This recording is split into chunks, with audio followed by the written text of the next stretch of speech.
Both of us started our own separate marketing agencies 6 years ago. And if you run a successful marketing agency, or if you're in the process of building and scaling your marketing agency, or if you're just starting out, the information we're going to be sharing in this video is going to be applicable to all stages. And before we dive in, just so that you can trust the information we're going to be sharing with you in this video, as I mentioned, we've both been spending 6 years building our own marketing agencies. We've scaled them to millions of dollars in revenue. We've worked with hundreds of clients around the world. We've hired hundreds of team members around the world in different countries, all remote. There's a lot of information that we've learned over the years, a lot of mistakes, and also a lot of successes. What we're going to do is we're going to take the experience and knowledge of the last 12 years, and we're going to break it down into 6 different sections in this video. Now, if one of these sections is weak, your agency will likely feel very chaotic. And if all 6 are strong, your agency is a very, very profitable business, but you also feel like you're not building your own prison. Because what happens with a lot of agency founders is that as they build and scale, they still are the bottleneck to growing the agency, and they haven't actually built the systems for the business to grow without them. Let's start with lead flow. Now, I think this is the most important one, because as an agency, your success is dependent on the quality of clients that you can get. And of course, you need a high volume of quality clients as well to grow. Now, a mistake that I've made is getting too comfortable with the lead sources that we already have. We've done very well with referrals. We did cold email in the early days, but honestly, I wish we still did that and double down on the volume because it was working. But we decided to shut it off and do content instead on YouTube, which has been great. But I think the main takeaway here is once you have something that is working in terms of getting you leads, you just need to be doing so much more volume than you think you are. What are you doing with those leads? And if you're just signing one-time projects, and this is something we're going to cover in a later stage of this video, is the offer, right? Is like, what are clients like? What's the structure of the offer? Is it recurring one time? And what have been our own experiences with that? And I think to most agencies, they have one, maybe 2 sources of leads that they're happy with. It's like, maybe it's not super consistent, but it just works. It allows the agency to continue growing steadily. But I think this needs to be like a much higher priority focus point for agencies. I know it is for us now, where we're focusing on multiple, but we're just increasing the volume a lot more than we think we need. And it just protects us and it gives us more options. So many different methods that work to getting clients. Sometimes you can feel overwhelmed by we should be doing all this stuff. But actually, if you're doing YouTube, that works. If you're doing LinkedIn content, that works. If you're doing SEO, that works. If you're doing cold email, that works. If you're doing cold calls, that works, right? You don't need to do all those things. Maybe if you're a 10 million plus agency, yes, you need to have a lot of different systems to get leads. But for the most part, if you just focus on 2, do them very well, do more volume than you think you'll need, and do them for a year, I think that's more than enough if you want to scale to 2 million, 3 million a year. And I think if you do it right, you can have different lead sources feed into each other. For example, if you're doing cold outbound, if you're doing cold email, cold DMs, you can weave in the fact that you have a YouTube channel that has 10,000 subscribers or whatever, because that gives you social proof and trust to say these guys aren't scamming people, right? They're trustworthy, right? Same if you're running ads to get clients, you could probably use the fact that you do have an organic presence, and that's going to help you reduce your cost per call. Yeah, I think the main takeaways here are pick your channels, stick with them, consistency, volume, never take it for granted. If you start it and it's working, don't stop it, just continue increasing the volume. I made the mistake of saying, well, we could just start doing CRO and social media management and sell our existing clients and immediately make more money. And while that is the case, it just creates a lot more operational complexity. Yeah. Fewer services done better is something that we've done. Well, I have the same issue, but we have clients that are requesting us to add more stuff. Yeah. And hey, Arnel, could you please do email for us? And could you also find a go-to-market team that can sit in Clay and build a go-to-market machine? And they keep requesting us and hey, can you do this? We'll pay you extra. It's very tempting to increase a retainer by $10,000 because you're going to offer another service. But then it's what does this mean? It means I have to hire a dedicated team just for this one client. Yeah. And if this one client decides that this wasn't the service they want to keep going on, I have a lot of people I have to let go and manage. Yeah, it's not worth it. And I modeled this out. And when you actually model out what it costs to add a new service just for 1 or 2 clients, the profits are usually just as much, if not less, than if you just keep them on the same service that you're offering. Yeah. You're actually making less money if you scale because you have to pay. It's just how the pods and unit economics work with agencies. Yeah. You have to distribute pods across multiple clients for it to start becoming really profitable. A lot of agencies take on clients that they know they shouldn't take on, but they're doing it because they need the money. Yeah.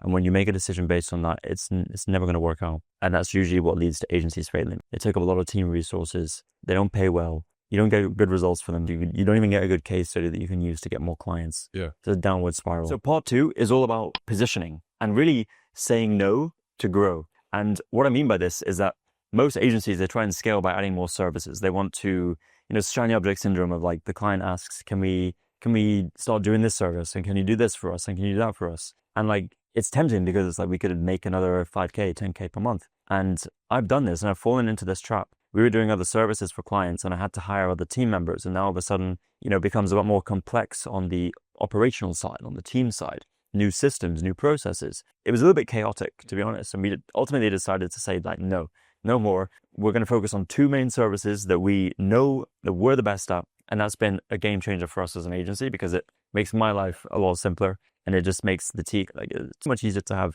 systems for less things. And then you just continue adding clients for those services. I agree. And I think it's more difficult for smaller agencies or people just starting out. It's like you could add an extra 5K a month because the client is requesting you. But if you have an MRR of 10K and like you can increase it by 5X, that's very difficult to say no to. And you might be able to grind it out at that early stage and just like, just figure out step by step, because that's what we did with some services. It's like we had demand for some services. We didn't offer them in-house, but like, we'll figure it out. And this could be a new branch of that could grow really well. It has worked at times to do that. At other times, or most of the times, it hasn't. When we try to add, stuff like ads management, very difficult to do properly because you have the creative side. It's like an entire operation. And yeah, I mean, if you're starting out, try it. But if you really want to scale the agency, you have to think about the profits per pod, essentially. When you model out, okay, we have one client that we want to offer 2 new services to, very likely you will be less profitable offering those extra services to that client than if you would just stay on their current scope that you have with the client. If you want to expand and add more services, try to at least get 2 of your existing clients or 3 on board with that service just to make the economics work. Otherwise, you're running a huge risk of extra complexity, bringing on extra people on the team. And if that one client that you sold on that extra service just cancels all of a sudden, you have a ton of people you have to let go of, and it becomes just a chaotic situation. I think it's short-term thinking as well. I'm saying this because I've made these mistakes. Like I was doing the short-term thinking stuff. And listen, like the services we delivered to the clients, they actually helped. The clients got better results and it was valuable, but it just wasn't worth it for us as an agency to have those additional services and just have like 2 clients on them. It's like, that doesn't make sense when you run the numbers. And if you're an agency and you want to add a new service, I think you have to go all in. You have to build out a department for that. And you have to have a different sales motion, right? Because now if you're getting clients, you don't just need to get clients for, let's just say, Facebook ads. You just need to get clients for email marketing. You need to get clients for CRO. And like, you got to have all these different sources of leads that want these services. It just adds more complexity. I know agencies that just do email marketing that do over 10 million per year, right? I know agencies that do 6 different services and they do 500K a year, right? And the one that's doing 10 million a year has better profit, better margins, because it's a more streamlined operation. I would say things are changing a bit now. I have seen that, we have one client that's asking us to add extra services and do extra stuff for them. And they, of course, want to pay more for it. But they are themselves pushing us to not hire more people. They're like, well, can't you just use Cloud Code or AI to add this strategy angle of it into your existing team? So like, instead of hiring another strategist, have your existing strategist use Cloud Code as the strategist, and then you execute with the resources you have in-house. So I do think this is changing a bit with AI, and you will have to explore like, how can we add more services with the good quality with the existing team that we have, or with the minimum added headcount. One extra person that can execute, strategize, and do all of the things. That's where we're taking our agency now, where we want to offer more services because we're seeing that if we do this X, Y, and Z service for a client, they're going to have better outcomes working with us. But also, we don't want to go down the route of having chaotic operations. So it's like I said, how do we use AI to execute and strategize with the existing team or with the minimal headcount? I just want to add that in. Let's move into part 3, which is all about the offer. Now, something that we both focused on since day one is profitability, to build a lean agency that puts profit first, because ultimately these businesses for us is cash flow, it's lifestyle business. We're not really building it to sell. The focus is on profitability. Now, it is possible to grow, and I think now it's easier than ever to grow a business or an agency and keep or even increase your profit margin because of AI. And one thing I want to talk about, and one thing I want you to touch on, is monthly recurring revenue. Because a lot of agencies are still doing one-time projects. And I feel like it's a wasted opportunity. Like for us, we can spend a lot more to acquire a client than a one-time project agency because our LTV is going to be so much higher, right? Because we have a recurring model. I guess take us back to where you were with the one-time projects and how and why you made the pivot into. And for example, my agency, the way it started, what we're running today is essentially web design, a lot of it. And there's other agencies out there like an ad agency. And the core model of ad agency to work is, and the core expectation is that it's a monthly recurring service. But entering into the web design business, all I knew was that this, we'll get a scope for a website that we need to build. We'll scope it out and they will pay us for, half now, half after the project is done. It's a one-off project. And I struggled for the longest time figuring out how can I turn this into a recurring business model where we get paid recurringly every month. And I went on for multiple years without being able to crack it because I had a limited mindset that no one will want to pay for a recurring web design service. Because why would you? It's like you need a website, you will get a website and then it's done. But when we decided to flip the switch and offer a sort of a recurring model, and we started very small. We started by selling for $1,500 a month, and they will get a subscription of deliverables. And when we started selling that, I was very shy in even posing that to leads. But when I started doing that, the response was, to me, was mind-blowing because I thought no one would ever want to get on something like this. But people started saying yes. And then more people started saying yes. And then people wanted to get more out of the service. So we went from $1,500 to $3,000 a month, to $5,000 a month, to $10,000 a month. And now we're looking beyond that to see what more value can we provide for more money. And I think where it switched for me was, of course, the limited mindset, where I thought that, well, just because I think that no one wants to, then no one wants to. But that's not the reality. But it also flipped my mind to just delivery-based to value-based. How can we provide value every month to someone where they're willing to pay up to $10,000 a month? You have a business, you want to make more money. How can we as a web design agency help you make more money? Then it flipped into conversion rate optimization, which was a natural segue into a value-based offering. So we'll help you convert more on the website by running split tests every week. And then that segued into SEO and AEO, which is an even more high leverage service where we can bring in more traffic and more high intent traffic that wants to buy from you. So now we have this perfect model where we're bringing you the traffic, but we're also the ones that are responsible for converting that traffic on the website. Yep. That was my journey from going from, being very limited in, it can only be one-off projects for web design, to rethinking the idea itself of the service to not only being web design, where we just deliver a design to you, but more, what can we do day to day and week to week, which justifies a monthly payment, both from, logistically, like this makes sense, but also from a business standpoint where you as a business see the ROI at the end of every month. Yeah. And I think regardless of what service you're offering, you need to find a way to make it somewhat recurring and continue to add value on a monthly basis. For example, if you're running an AI agency where you're building AI automations for businesses, there's an endless amount of automations that you can build. Why don't you productize it around, you pay us on a monthly basis, you get an AI automations team, and we'll build out automations across your business. We'll start with finance, and then we're going to move to operations and supply chain, and then we're going to move to marketing, and then we're going to move to sales. The business there's always something to do. And then, oh, by the way, all these automations that we're building need to be maintained, right? And they need to be updated with the latest AI models, et cetera, et cetera. You were saying web development space is notoriously known for the one-time project stuff, right? I think what you've done is very smart because you now have this ecosystem that feeds into each other. For me, we started out running ads. It was always MRR from day one. We never did one-time projects. And I think I'm extremely grateful for that because it allowed us to compound revenue from day one. But if you're in the situation where you're not getting monthly recurring revenue,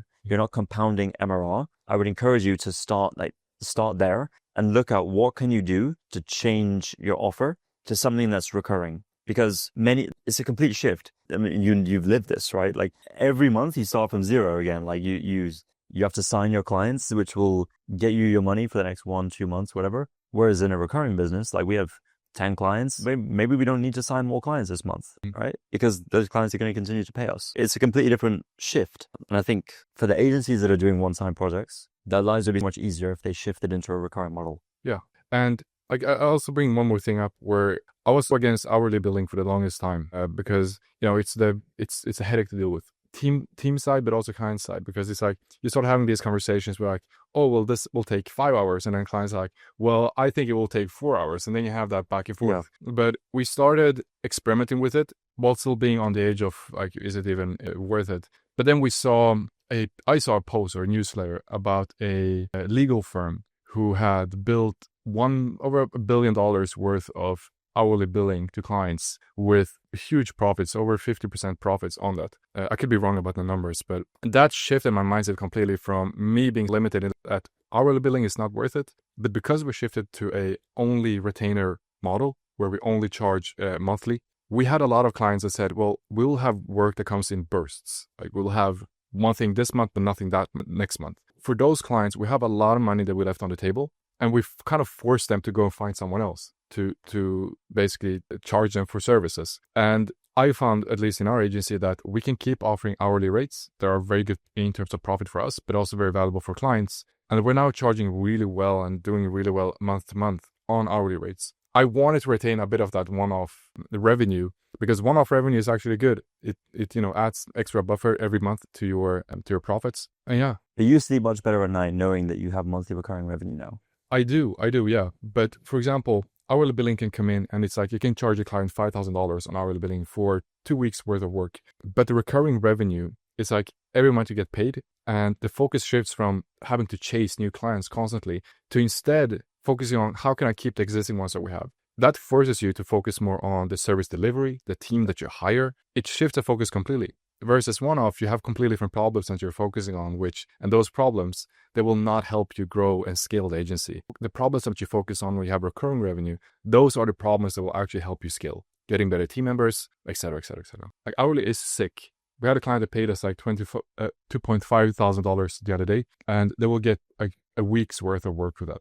But we have clients that pay us like $5,000, and they get in hourly, that would be like 100 plus hours in terms of work that they get. Hourly billing is super valuable if you have clients that really need like ongoing work now and then. It's like $100 an hour, and it's probably, I'd say, 90% profit on that because our team is like efficient. Yeah, it's also your fixed expenses with the team. Yeah. And we can even increase that hourly rate, and we also increased the minimum hourly. We used to do like 5 hours minimum. Now we do 25 hours minimum. And I can raise it to 30. That means $3,000 every time someone wants to do anything hourly based. Yeah, interesting. So let's move to part 4, which is all about team. And for me, this is my opinion. Your team is going to make or break your agency.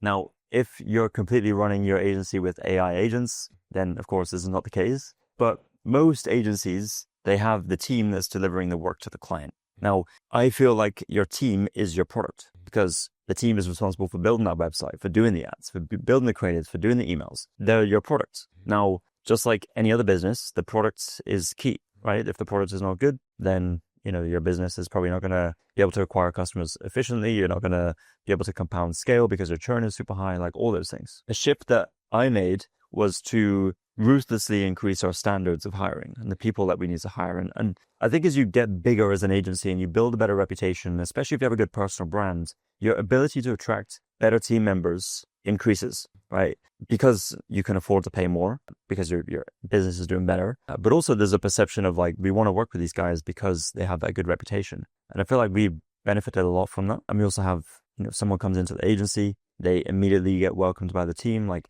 welcome to the best team ever. Like, it's like, it's very warm welcome. And it's I feel like I'm in the right place. I'm curious, what are some of the biggest mindset shifts you've had with team over the years? Wow. I honestly sucked with team and hiring the first years of running the agency. And I honestly think I only got good at it or semi-good at it the past 6 months past 6 months. And the mistake that I did was, I didn't come from a corporate background. I was a dish boy at Pizza Hut, and then I did warehouse work during night. And I did some sales, I did cold calling at a company. But I went directly from that to running the agency. And I didn't get a good standard for what to expect from people in a corporate environment. And I started hiring from a completely different expectation about what I need from people. And it wasn't until, a lot of damaged relationships with clients later and a lot of bad hires later that I actually learned what to expect from people. I started pushing my expectations much higher, which meant that the next person that joined our team, he or she would tell me, Arnell, you should have higher expectations. I had people telling me that I should have higher expectations because they came from corporate environments where it was a lot more pressure was being put on them. Honestly, for me, I learned from other people that I brought in by just raising the standards every time. And I learned that you should not be a family as a team. Your company is not a family. You don't fire a poor performing family member. And when you start thinking out of that mindset, you start being less nice to people. You can start being more the boss that they need and the company needs. You can start chewing up people when they're not doing what they're supposed to do, and you can start expecting more from them. Long story short, I learned that raising expectations in team members was the biggest driver for our growth the past year. But on your end, you've also probably gone through a journey, like figuring out how to hire better people and how to run a better team. What was the thing that switched for you, was flipped for you the past few years? Yeah, I mean, in the early days when I started, like you, I didn't come from like corporate background. I had no idea what I was doing. Like I started at 16 years old. I freelanced for a few years. I learned how to do the thing, which was Facebook ads and Google ads. And then I started running an agency and hiring other people to do the Facebook ads and Google ads. Now I knew what to look for because I could run them myself. But like you were saying, expectation setting, SOP building, like none of this was in place in the early years. And we had a bunch of different freelancers in the early years servicing different clients, because I was also trying to see what were the qualities of the freelancers and the people I hired that were performing better than the others, right? I was trying to get data by doing it, which, served me well because it allowed me to see what to look for and what not to look for in the future. Now, as we've matured and we have, full-time team members and, full teams built out, the people we've hired even more recently, they've come in and set like a new standard for the rest of the team, which I think is important. Is whenever you bring someone new into the company, it needs to raise the bar, because if it doesn't, people tend to fall to the lowest denominator over time if you leave it long enough. That's one thing I learned from, I can't remember what book I read it in, but I think it was, let's say Netflix or some kind of company where their motto was like, every person we hire next has to be better, has to raise the standard from the last person we hired. Yeah. Right? We have to continue raising the bar. Very difficult to do, right? Very easy to say, hard to do, because when you're actually in the hiring process, it's a lot of the times agencies are hiring, then they need someone now, which is like a separate thing where you should be more proactive in your hiring and have always on job posts and applicants coming through. You're always in a position to bring people on. But yeah, those are just some of the learnings that we've had over the years. That's a good one. Raising the standards for every person that you hire. I think that happened to me naturally. Like, you learn from hiring the last people and what they did wrong. Like, this next person, he or she will not do the same thing the other guy did. And it just naturally progresses. I think I took that more seriously recently, where every hire has to achieve X, Y, or Z versus the previous person, or they have to come in and show the team that our company is going in a direction where all of us have to be more professional, we have to be more skilled. One thing too that I also learned was that there are certain people that are very smooth talkers. They will talk themselves into any role. And when you actually get them into the role, the talk and the actual execution of what they do is completely different. I think you learn that only from reps and experience. Yeah. After hiring 2 or 3 smooth talkers, you start seeing through that and starting to change how your hiring process works. Maybe you start including tests and assignments. Yeah. Maybe give them a trial period before you bring them on full time immediately. That's another thing I learned. Yeah, we never bring someone in and directly put them into a full-time position. It always starts with a trial. Yeah. Because to your point, you could be very good on paper, but let's see what you can do in practice, right? And then we'll make a decision. And we do this not just for ourselves, right? Not just to protect ourselves. We don't want to rush into a hiring decision and have someone in a full-time role, client-facing, when we don't even know what, like, the quality of the work they can do. We also do it for the employee side, because if they're coming from an existing full-time role that they have, and they make a jump to our company and it doesn't work out, then that's a big inconvenience for them, right? It's a win-win. Trial period, we put the workload together based on their availability and their capacity. And then it's 1 or 2 months, depending on the role. From there, we make a decision. And it's a slow ramp up to actually get into that full-time workload. Okay, so if I get this right, let's say that you bring someone on that already has a role. Instead of expecting them to basically jump ships immediately and do a trial period after jumping ships, you're asking them to do a trial period while also being at the other company. Yes. With a reasonable workload that they can manage both. Exactly. It's all about just setting expectations. If, let's just say, I have a full-time role at XYZ company and you want to hire me at Loudface, what we would do is, Jordan, how much time do you have available on a weekly basis to dedicate to this trial period? Maybe 15 hours. Cool. We're going to put together a roadmap, 15 hours a week, where you're going to be doing these things, and this is what we need to see from you. Can you commit to that? Yes, great, let's do it. Now, we're judging them in that trial period based on that. We're not expecting full-time work, because we've set those expectations at the beginning. And I think that's important as well, is you need to know what you're going to get from the person. And if you, as a founder, if 15 hours is too little for you, then you need to voice that. You need to say, well, actually, we need 20, we need 25, because we need to be able to move faster, we need to be able to see these things. Yeah. Or you just extend the trial period to a longer time frame. Mhm. so that you get more data points. That's interesting. I never did it that way. Also, probably rethink it because I also set the expectation that no, you will have a trial period of 60 to 90 days, but the expectation was just, yeah, it will be full-time trial. Probably that creates a lot of problematic stuff for the employee. One thing I would add is as the team grows, and if you're a busy founder, let's say that you're a founder that is doing a lot of things to grow the company and you can't be hands-on with the team constantly. I spent a lot of time building Notion databases to be able to get an idea of how team members are performing. And you can do that kind of on tasks, like how many tasks did this person complete? I hacked together like this entire formula about did the person update the task in the columns and whatever. Yeah. But that never gave a really good idea of how the person performs. And it was only after building systems and processes with my team and my project manager, my leadership team, where they report back to me on how a person is performing, that I could actually start rooting out the poor performers, people that are just sitting and essentially collecting a paycheck without performing any value. I think, not to plug Yander here, but I think that's why we built Yander out of necessity. When you came with the idea to me, I was like, that's exactly what I've been looking for the longest time now. If I can see exactly how my team is performing, then I don't have to be hands-on all the time. I can just see how someone is doing. Yeah.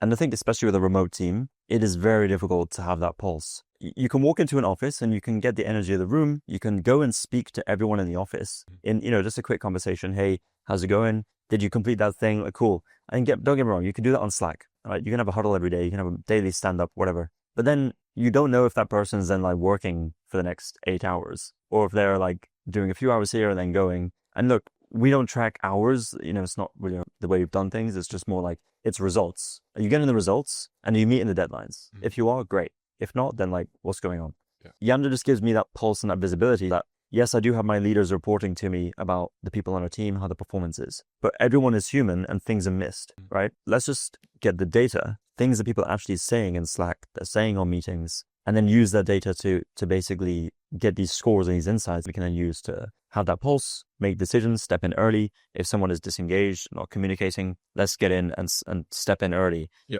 We built this out of necessity, and I think it's an extremely valuable tool for marketing agencies. I mean, any company that has a remote team. So much data. We have a lot of interactions daily between Slack, between Notion, and the meetings, meeting transcripts, and all of that data is happening, or all of those interactions happening digitally, and it doesn't make sense not collecting that data and synthesizing it to get a score or assessment of the team. I was never a fan of self-reporting either. We have self-reporting daily stand-ups and also end-of-day reports, but it's still self-reporting. The system doesn't, I needed a system that could basically act as a full-time HR person that basically tracks how a person is performing based on what they're committing to. Are they following up on that commitment? Are they canceling client calls? Are they on client calls? I know that you have a situation where you expected a call to happen, but it didn't happen. If you weren't there, you wouldn't know. Yep. But with a system like this, you don't have to be that founder that's constantly on everyone and constantly micromanaging everyone, but rather just plug the system and the system tells you what's going on with the team. Let's move to part 5, which is all about client retention. Now, we've been able to retain clients at Hays for years. And I put this down to not just the results that we've been able to drive for clients, because let's be honest, if you're not driving results or you're not doing good work, you're not going to be able to keep your clients. So that's table stakes. But there's another thing that people don't speak about. And I think it's the relationship you have with your clients, because if things get rocky, and they will, right? If you're working with clients for years, you're going to go through some hard periods. For example, we run ads, we do Facebook ads, we build the ad creatives, we do email marketing. There's some businesses we work with that face seasonality, meaning some parts of the year, their sales are just not as strong because the product they're selling, people just don't buy it. They don't want it in that period of the year. In those periods, or let's just say Meta releases their new update with Andromeda and like everything gets messed up and it's like chaos. We need to be able to like weather that storm, but the client trusts us because we have that relationship, right? Previous experience and working together, but also that we're very communicative. Like we're on top of communication. We're proactive.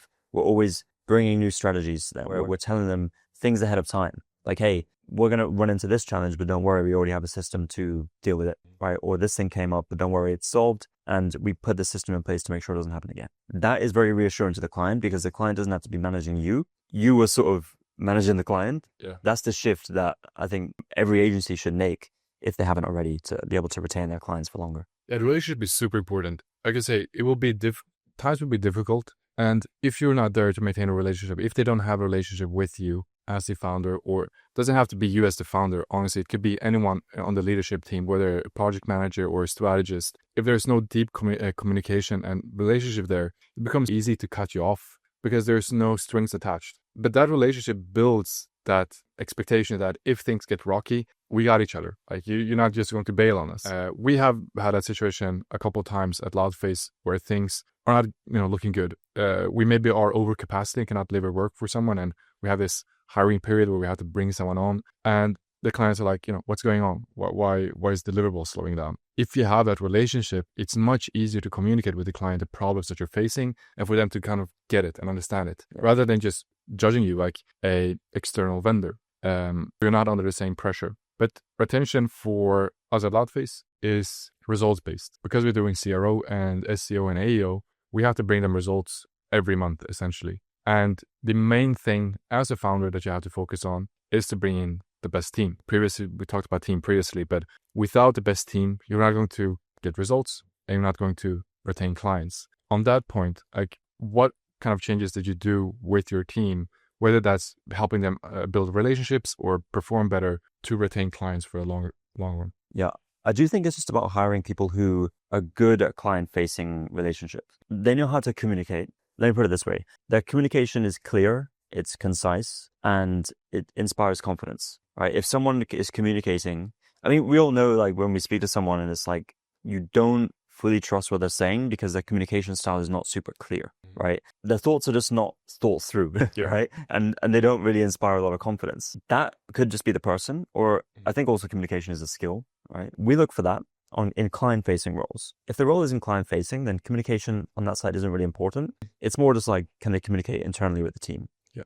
Which is very, very important. But we're talking about client retention here. Communication, and then I would say just teaching them a little bit about the client relationship side as well. Meaning, when we jump into a call, it doesn't always have to get down to business straight away. Yeah. We can ask about how they're doing. And one thing that I like to do is I like to remember and keep tabs on my clients and what's going on in their lives. And I just think I have a good memory for this stuff. When I speak to a client, maybe I haven't spoken to that client on a one-to-one for 2 months. I know that like they have a daughter and I know their daughter's name. And I can say, well, how's your daughter? Like, how's your wife doing? Or how's your husband? Like, how are your kids doing at college? Like all these data points that matter. And again, it transcends the transactional relationship of client and agency to these guys are an extension of our in-house team. That I think that's the shift. And that's something that we got a lot of feedback on over the years, where we feel like an extension of the in-house team. And like you were saying, it's no longer just a vendor and easy to cut off. We're actually delivering good work, but it's the feeling that the clients have as well. Yeah. And it's easy to believe that the founder has to carry this task of building the relationship, but it doesn't have to be that way. It is that way if you build it that way, where you're the only guy. And, we got this all the time. Clients want to have me on calls. Like, we want Arnell on the call. Why is he not on the call? And they always turn to me as soon as there's problems. As soon as something is not being delivered or something is not going right, they turn to me and send me a WhatsApp message or a text message. Like, those messages are stressful. But if you haven't trained your team or explained to your team or laid out to your team a framework for how to build relationships with clients and how to manage clients, like that's always going to fall on your lap. And what we did is that we introduced a ownership model where we have strategists or team members that own a client end to end. If it's sensitive things like billing and invoicing, it goes to me. But anything else relationship-wise, you are the owner of the client. If the client is unhappy, DM them. Send them a message. Hey, what's up? Let's hop on a call. The other day, we actually have one of their team members and our client was unhappy about something and he proposed a intervention call with the client. He set it up, we hopped on a call and we went through an intervention, like laid out what needs to be improved. And if you want to scale, but also retain at the same time and build good relationships, you have to teach your team about how to own a client end to end with a good relationship. And I'd add another angle to this. As founders, it's somewhat natural for us to build that relationship with clients because we know that the bills are being paid by the client. We have that direct thread where we know that if that is not built, we'll lose that paid invoice. Team members don't have that same thread. They don't have the same urgency to retain a client's relationship, but you have to teach it to them. You have to show them that, if you don't do this, this will, also impact your role and other team members' role and also the company as a whole. You have to communicate that to your client owners. I just want to add that angle because it's telling a team member just own that client and keep them happy. it doesn't do much. Yeah. It is a skill that needs to be taught. Some people have it. Some people will come into a company and they'll already have it. Great, amazing. And we've had that situation where people come in and they know how to manage the client relationship. They know how to build it. Other people don't, and that's fine. And we know what we're getting, and we know that we have to do some work to be able to get them to that point. Yeah. And like also, usually if you sell high-tech services, that's a completely different thing. If you're selling something north of $10,000 or $5,000, that's more of a high-tech service, again, depending on the size of the business. But you have to win over people internally. They're going to have team meetings. They're going to have, talks at the end of every month or quarterly, like, Hays Media worked with us this quarter. What did we get out of them? If anything is rocky during that quarter and there's no one in there to champion you, they're going to come to a conclusion that, do we really need Hays if they're performing it this way? But if you have a champion there that understands you, they know you, they know your team, they're going to be the voice internally that says, guys, they had a difficult period and this is a seasonality. They explain this to us. Like, I know these guys, they will manage it next quarter. You will have someone internally that saves your relationship for the long term. This is true. And you don't see it, right? And I think it's much harder to do this with more corporate companies because you need to build relationships with multiple people. And a lot of times it's hard to do that because of maybe you don't speak to multiple people. Maybe you only have one point of contact. And then maybe that person leaves the company. We had this situation where we were working with a client that was more corporate. But our point of contact during the term of working with him, which was just over a year and a half, that person, our point of contact changed 3 times. So we had to rebuild the relationship and that person's coming in. Yes, there's a bit of handover that happens between the person that we were dealing with and that new person that's coming in, but it's not the same. Like, we have to restart from zero. And then we have to prove to this new person that we're a good fit, right? This is a completely different ballgame when you're dealing with smaller companies where you're still maybe talking to the founder or the CEO or the head of operations on a weekly basis. Small caveat there. Yeah. And another thing, you said that you work with corporate people that jump from company to company sometimes. These people exist. There's a lot of them. And usually they are in the same position. When they jump from you, they jump to another company. If you build a relationship with them and they champion you in the previous company, they're going to champion you in this new company. Yep. The new company will say, hey, we need a media agency. This new person joined the role. Like, I know a good one. Yeah. Hays Media. I know a agency that actually closed 3 separate big clients, high-tech clients, from one person that just jumped between those 3. It happened to us once. If you ever think like, building relationships, think of it as you can close 3 clients by the effort of just building one relationship. Yeah. We also closed 3 clients by building one relationship. Oh, wow. And like, it was the person who was jumping between the companies. It's true. Like, everything is a double-edged sword, right? Like, corporate clients, harder to build deep relationships with them because of the structure. But if you do and the person jumps, you might get more clients from it. Yeah. So I think it's everything is 2 sides to it, and you have to, the relationships are key. All right, now let's talk about the final part 6, which is AI. Now, we've seen a lot of advancements in the last few months within the AI space, and I know that we're both using AI a lot within our agencies. We can kind of touch on how we're using it. I think it's going to be useful, but then also how we see that playing out for the rest of this year and even beyond that, like where we see agencies going. Is AI going to take all of our jobs? Is AI just the thing that's going to allow us to keep the same number of team members but be more efficient, move faster? Like, we're going to cover all that stuff. First of all, how are you using AI within your agency? At the moment, the way the AI is installed is we have Claude Code or Claude Team applied to every team member. So everyone is using it. And we basically use most AI within Claude and what they offer. For example, we've recently, or at least our team, started using Claude to propose sitemaps. So you would ask, hey, this is all the context about this client. Please propose a sitemap. And it actually proposes a nav bar navigation, a footer. It proposes everything visually and creates like a mock website of it. That's one way that we're using it. Another big one is for content. Because we are a content agency, because we need to publish a lot of content for our SEO and AEO clients, we're using a tool called AirOps, which is also an AI tool, which allows us to scale content and like 3x our output with the same amount of people that we currently have in the team.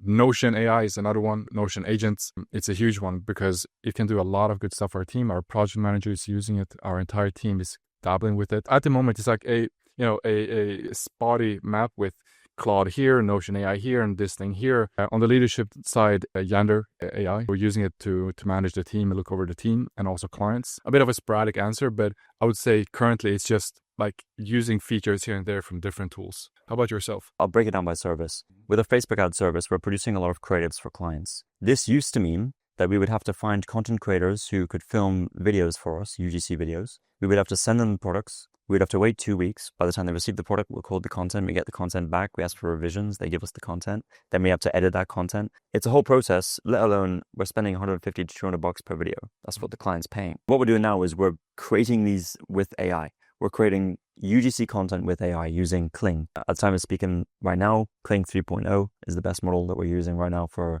video generation that looks real and you can actually put the product in someone's hands. Nano Banana for images. We're producing tons of static image ads every week for our clients. We've been able to more than double our output in terms of the number of creatives that we can produce for clients every single week for every client with the same team, right? That's wild. And we're going to be able to continue increasing that output without adding more team members. Complete game changer. It's faster. We get more volume into the ad accounts, which Meta needs. And the clients are not paying all these fees for content creators. So it's a win-win-win. Now, other things we're using it for, Notion AI is part of that system. Our team has access to Notion AI to be able to just be more efficient within all the specific processes they're doing on a daily basis. That's really the main thing. Of course, Yander as well for leadership. On the email side, for helping with research, ideation, copywriting, ideas, building marketing calendars, we're going to be using more of Claude Code to help with those processes. But yeah, that's really how we've been using it. Where do you see it going for the rest of this year? Like, do you think AI is going to take over agencies where the one-person agency is going to be able to be a thing? Like, some people are already running those agencies. What are your thoughts? AI has so far been like, Notion. They've introduced AI and now AI can do stuff within Notion and maybe some other apps. And AirOps, also a tool that we use for content, is basically a UI, but AI powering that UI and producing a lot of stuff within there. And then Claude, Claude can do some automated actions, but it's mostly like within an interface and you're talking with it and it produces stuff alongside you. I think what we're going to see this year is the introduction of fully agentic, AI that you set up with a set of goals or tasks, and it doesn't wait for you to prompt it. It doesn't wait for you to confirm anything. It will go out there and do work for you. It's an always-on AI that just works based on a set of goals. We saw this with OpenClaw, like it exploded. It's everywhere. It's no way that you haven't heard about OpenClaw. It's basically a tool that you download locally on your machine, on your MacBook, and it basically turns on and runs constantly. You can go out and get back, and it has done whatever kind of actions that you've asked it to do. I think that what's changing this year is that we're moving away from having to prompt tools and agents to rather have agents that are just running proactively by themselves. I think that's bigger risk for employees than the tools that we have today. Because the upside of having employees or the value of having employees is that they work proactively. They seek out to figure out what work do they need to do. But an agentic AI basically takes over that agentic workflow and does it for you on the cheap. I think that's the big shift that we're seeing this year. I think that's what's going to change. Everyone on my team will move to more of a strategist architect of the AI tools, because the race is how can you use the AI tools to your advantage and how can you use it better than other people? It's no longer a case of are you using AI or not. It's what tools are you using and how do you use them? We're adopting these tools and we're thinking we've been able to increase our output and the quality. Amazing. How do we continue doing that? But then how do we do it at even more scale? The same team can handle more clients without having to work more hours. Yeah, I'd say that the trend will be being able to do more work within the same bandwidth. Your effort stays here, but the output just increases significantly. And I was worried myself for quite a long time about AI taking over our services and making us a commodity or redundant. But I'm seeing the opposite trend today, where we have clients telling us, writing to us and saying, Arnell, I can do this myself today. I can do what you guys are doing today with AI, but I'd rather want to pay you more that you can 100x this rather than me sitting and figuring it out with AI together. Use the same AI tools that I'm using, but I want you to be 100x better than me on it. I think the leverage between someone who can build a website versus someone who cannot, it's like 2x if we just put ambiguous numbers to it. But a programmer that's really good, like a really programmer versus a junior programmer, that's a 10x, leverage. But someone that is highly efficient in using AI and how to leverage it versus someone that's not a proficient, I think that gap, that leverage is 100x or more. It's insane how big that leverage is, and it will keep growing. And my belief today is that as long as there is that possibility of that type of leverage, services will keep being valuable and keep possibly even increasing value if they can see that, well, Haste Media can 100x what I can do with the same tools because they just know how to apply it better than we could. Or you look at agency A versus agency B. Agency A, they're using the same tools, right? But agency A kind of uses them, like they're dabbling in them. They can use them to a certain extent. Agency B, that's the way their service is built. So built around these tools. Both agencies are getting more leverage than if they weren't using any tools. But agency B has so much more leverage than agency A that they can produce a lot more, a lot faster, a lot better quality. Because ultimately, what do businesses want? They want the output, but if you can get it to them faster at a better cost and higher quality, then it's more valuable. For example, making Facebook ads, right? Let's just say we had to scale the ad spend. We need more creatives. Both agencies can produce more volume, but agency B can produce more volume and produce more winners. That's another leverage point. They're using AI to be able to do that. You look at it through different lenses, and ultimately, I think it's to your point. Like, you need to not just be a good AI operator, you need to be a very, very good AI operator, because that's going to allow you to win against other people who are using AI. Sometimes I'm thinking, but what if AI gets intelligent, good? And it already is. I would say that AI is already smarter than humans. They keep saying, talk about AGI. I think they're moving the goalposts constantly. I think we already hit AGI. My concern was, when AI gets good, that what can I contribute as a human, as an external human, to the system that's going to produce a better result than the AI could? If it can move agentically, if it can move proactively, it can think for itself, where do I fit into that? But now, there's prompt engineer. You can be better at prompting. You can be better at understanding where to apply the AI. Should I apply this to build an app to solve this problem? Or should I just use it strategically so that we can solve it and execute on it? But what else comes after that? After prompting is basically done by the AI, it can formulate the problem much better than you. And when it can move freely without you, it can execute and do all those things. I think there's still going to be something after that where humans are going to be able to nudge it or direct it in a way where you can produce even better results. I don't actually think we're going to hit a point soon, at least within the 3 years, where AI can move independently, where no human can actually add any value to it. I think we still have a long runway until the world looks different, where, agencies or business starts looking drastically different. I just think if the AI, or now that the AI is proactive, right? It's like an employee. You still need someone to manage it and approve the quality. Because if we're launching Facebook ads and the AI is building those Facebook ads for us, we still need to do the final pass, humans, to say, no, this is not on brand.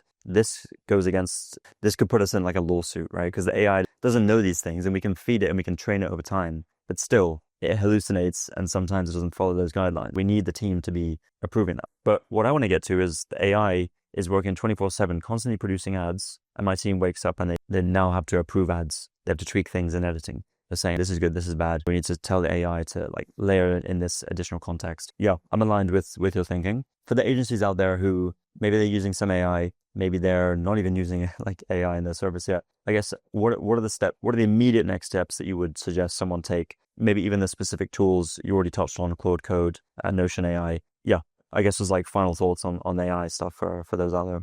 Yeah, I'd say that a lot of people are married to how they work today and their habits. A Webflow agency, they love Webflow. They will keep building on Webflow even if AI can build a better website. We're not doing that. We're moving away from Webflow to test on some, guinea pigging some clients. Look at your business and the services you offer and how you do day-to-day work today, and figure out how AI can supplement or replace some of that. If you're an email marketing agency, look at how AI can, connect to your email tool to help you extract data from it and do an assessment of how that client's account is performing and what needs to be improved. That's an immediate win that you can provide to a client. And then you start picking away more and more manual work until you're at a point where your entire work is carried out through a chat interface with an AI. You can just talk back and forth, and work is being strategized and work is being executed just from a chat interface. Figure out how you can move from being inside of tools like Klaviyo to sitting inside of a chat interface with maybe Claude Code, and Claude Code doing the heavy lifting for you. I'd say for now, that's how I see the formula, is that all the AI value today is through a chat interface with an AI. Figure out how you can move your workflow from in-apps to the chatting interface. We've covered a lot in this video.